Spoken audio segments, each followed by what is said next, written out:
নামাজও পড়তেছেন, এদিকে সুদ খাইতেছেন। সুদখোর হিসেবে টাইম মতো আপনি সুদের টাকা বাড়ি বাড়ি গিয়ে নিয়ে আসতেছেন গলায় ফাড়া দিয়া, আর অন্য সময় মসজিদে বসে তসবিহ পড়তেছেন। বলেন এই নামাজির নামাজে জান্নাতে নিতে পারবে? নামাজও পড়তেছেন, দাড়িও রাখছেন, আবার ঘুষও খাইতেছেন। ঘুষ বুঝেননি? উপঢৌকন নামে, গিফটের নামে, হাদিয়ার নামে। এখন আর ঘুষ খায় না, এখন হাদিয়া খায়। এখন নাম চেঞ্জ হয়েছে, হাদিয়া খায়। এই ঘুষ চলতেছে, হ্যাঁ, হাদিয়া নামে চলতেছে আর কি। তো এই যে যারা দাড়ি রেখা মনে করেন নামাজিও, এরা যে ঘুষ খাইতেছে, এরা কি এই দাড়ি আর এই নামাজ পড়ে কি জান্নাতে যেতে পারবে? এখন তো সুদের ওয়াজ নাই। আগে যেইভাবে সুদের ওয়াজ হইতো, এখন ওই সুদের ওয়াজ নাই। 2 বছর আগেও যারা সুদের বিরুদ্ধে ওয়াজ করছে, সুদ সুদ ওয়াজ করে উড়াই যাইছে, পরে কই সুদখোর আমার ইমাম। কই গেল গা সুদের ওয়াজ? সুদ আওলাই গেছে। এখন সুদ আগেও হারাম, এখনো হারাম, সব সময় হারাম, ঠিক কিনা বলেন? এই হারামকে কখনো হালাল বলার সুযোগ।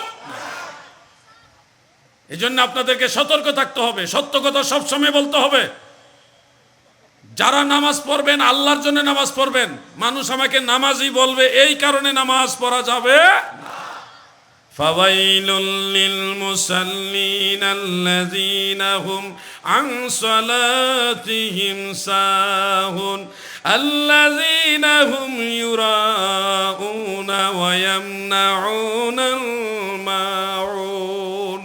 মানুষকে দেখাইবার জন্য যারা নামাজ পড়ে, যারা নামাজের মধ্যে অমনোযোগী হয়ে নামাজ পড়ে, তাদের নামাজ আমার আল্লাহর দরবারে কবুল হয় না, বরং অমনোযোগী এবং লোক দেখানো নামাজের কারণে এই ব্যক্তি জাহান্নামের আগুনে জ্বলবে। নাউজুবিল্লাহ।